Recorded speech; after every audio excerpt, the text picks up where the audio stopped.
I've owned Buster, a 3-year-old German short-haired pointer, since he was a pup. Pointers are hunting dogs.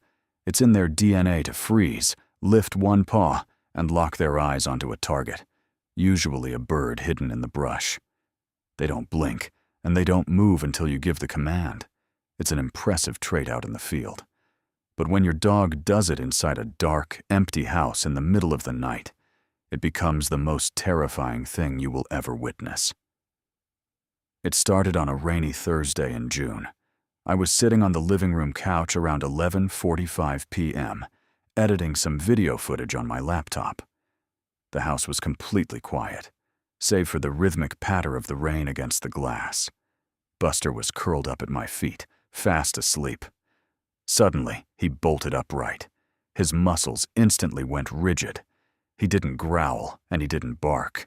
He walked slowly toward the far corner of the living room, a completely empty space where a tall monstera plant sat next to the bookshelf. He stopped precisely 3 feet away from the wall, lifted his front left paw, and locked his gaze into the upper corner where the 2 walls met the ceiling. "What is it, boy?" I asked, setting my laptop aside. "A spider?" I stood up and walked over, shining my phone's flashlight directly into the corner. There was nothing. Just empty, off-white drywall and a slight shadow from the plant. But Buster didn't relax. His eyes were wide, the whites showing around the edges, tracking something. His pupils were dilated to the absolute limit. Then, his head slowly, smoothly tilted backward. He wasn't looking at the corner anymore. He was tracking something moving across the ceiling, heading directly toward the center of the room. A sudden, sharp chill swept through the living room. It was the kind of cold that seeps straight into your bones, turning your breath into thick white plumes. At that exact moment, the heavy air became suffocatingly thick, smelling sharply of wet earth, copper, and old, stagnant water. I looked up at the ceiling. There was nothing there. But Buster's head kept moving, tracking the invisible entity until it was directly above the couch where I had been sitting seconds before. Suddenly, Buster let out a sound I had never heard a dog make. It wasn't a bark. It was a low, guttural, human-like whimper of pure, unadulterated terror. He tucked his tail between his legs, pressed his body flat against the hardwood floor, and began backing away into the kitchen, his claws clicking frantically against the wood. My heart did a violent flip against my ribs. I froze, paralyzed by a wave of intense paranoia. I felt an immense, crushing weight pressing down from the ceiling, as if someone, or something, was hovering just inches above my head, staring down at me with absolute malice. Before I could run, the digital clock on the microwave in the kitchen violently flickered. The numbers spun rapidly before locking onto a solid 3:33 a.m., which was impossible, since it had only been midnight a moment ago. In that dead silence, a sickening, wet, scraping whisper echoed from the ceiling directly above the couch. It didn't sound like it was traveling through the air. It felt like it was vibrating directly inside the gray matter of my brain. "He can see me," the voice hissed, sounding like someone trying to speak while drowning. "And now, so can you." The overhead light bulb violently shattered, plunging the room into near-total darkness, illuminated only by the faint, bluish moonlight filtering through the rainy window. In that dim light, I saw it. A massive, twisted, ash-gray silhouette, with limbs that were far too long and a head bent at a broken, unnatural angle, was clinging to the ceiling, its face slowly unhinging into a wide, black abyss. Pure, blind survival instinct took over. I didn't grab my keys or my wallet. I bolted into the kitchen, grabbed Buster by his collar, and threw open the back door, running out into the pouring rain. We spent the rest of the night locked inside my car in the driveway, staring at the dark house. The next morning, the house was perfectly normal. The broken light bulb was the only physical evidence of what happened. The police report, which I filed out of pure panic, listed it as a suspected electrical surge and an animal behavioral anomaly. But I know what Buster saw. I moved out of that house the following week. But sometimes, when the nights get quiet and the rain starts to fall, Buster will suddenly stop playing, freeze in the middle of the room, and slowly look up at the ceiling. And every time he does, I feel that freezing chill return, and I know that whatever was on that ceiling didn't stay in the old house. It followed the dog.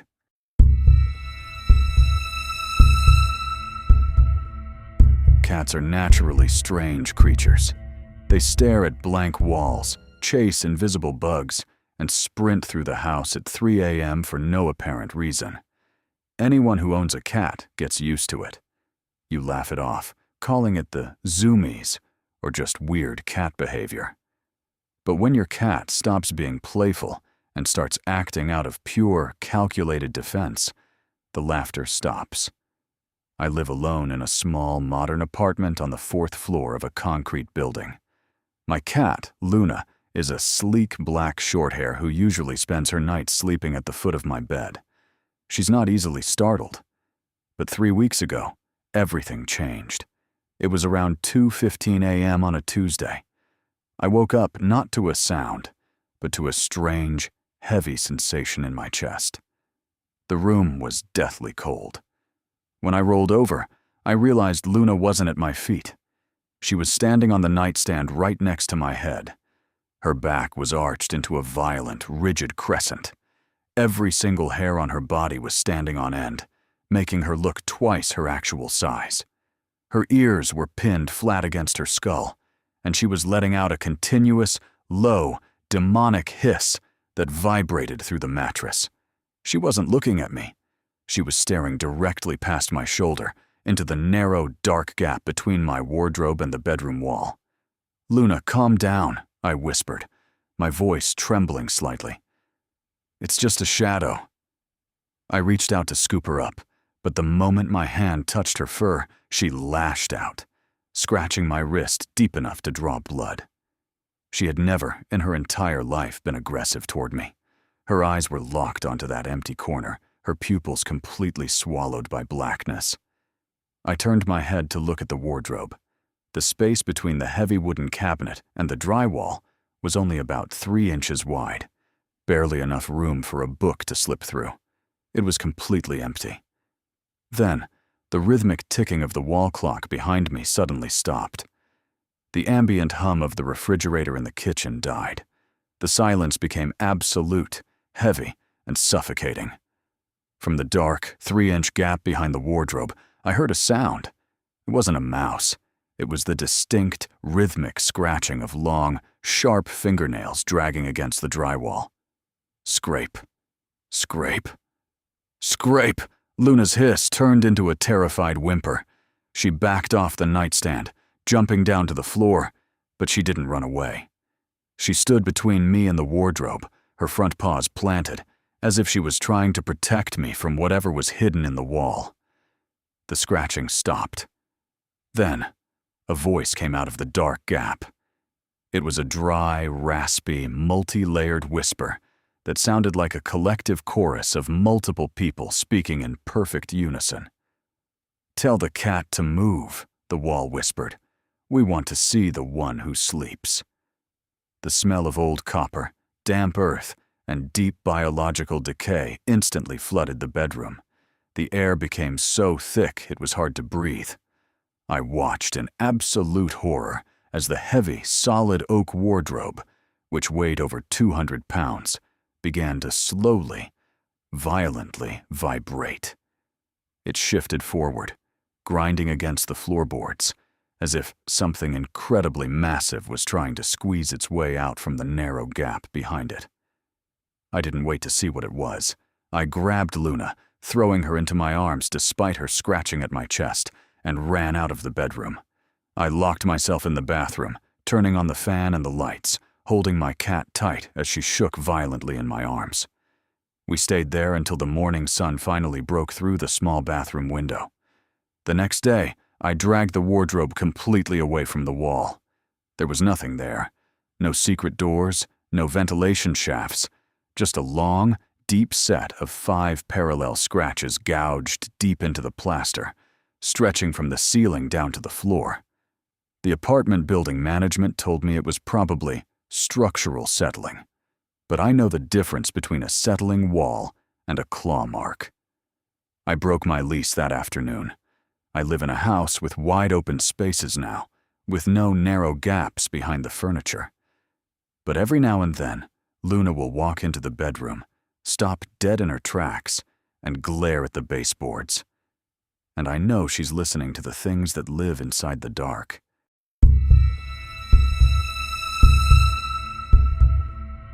They say animals are a judge of character. If a dog doesn't like someone, you shouldn't trust them either. But what happens when the entity your dog doesn't trust isn't a person at all? What happens when it's something that doesn't have a body, but still occupies space in your home? My 7-year-old golden retriever, Max, has always been the friendliest dog in the world. He loves everyone. Delivery drivers, neighbors, strangers on the street. If you have hands, Max expects you to pet him. He has never growled at a human being in his life. That was until the night shift of last Thursday.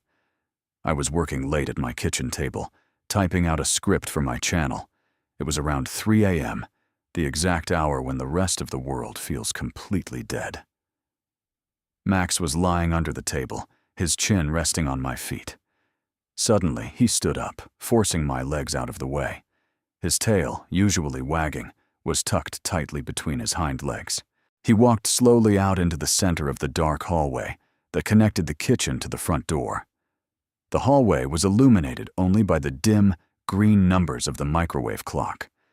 Max stopped in the middle of the rug, facing the dark, empty corner where my coat rack stood. His lips pulled back over his teeth, exposing his pale gums in a vicious, terrifying snarl. A deep, vibrating growl rolled out of his chest, a sound so primal and aggressive it made my hair stand on end. "Max, stop it. What's wrong with you?"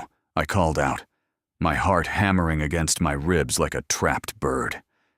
He didn't look at me. He took a slow, deliberate step forward, his eyes tracking something that was seemingly standing right next to the coats. Then, the coat rack violently rattled. One of my heavy winter jackets slid off its wooden peg and crashed to the floor, as if someone had brushed past it with immense force. The temperature in the hallway plummeted instantly. My breath formed thick, white plumes in the air. The scent of chemicals and ozone filled the space, mixed with a foul stench of old copper and wet earth. Max didn't back down. He took another step forward, his growl rising to a deafening, frantic bark. He was snapping his jaws at the empty air, biting at something I couldn't see.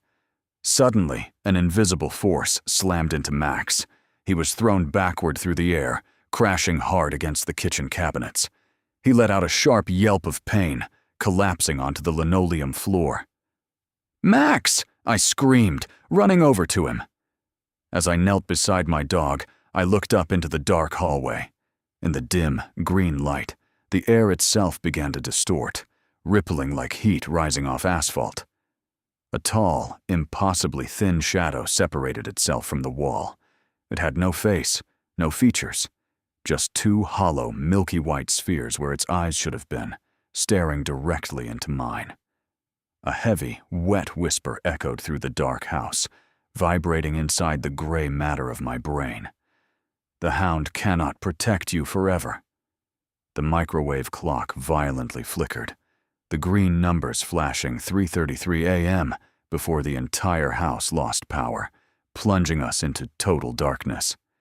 I wrapped my arms around Max, pulling his heavy body against mine, closing my eyes and praying for the night to end. I didn't move, didn't breathe, until the morning light finally filtered through the kitchen windows. Max survived, but he has a permanent limp in his back left leg now. The vet said it was an unexplained soft tissue trauma, but I know the truth. Max took a hit meant for me. We still live in that house, mostly because I can't afford to break the mortgage right now. But I never stay up past midnight anymore. And every night before I turn off the lights, I look at Max. If he's sleeping peacefully, I know I'm safe. But if I see him lift his head, his eyes locking onto a dark corner of the room, I grab my keys, take my dog, and we sleep in the car. Because I know that one day, the thing in the corner won't just be watching. It will be waiting for Max to lower his guard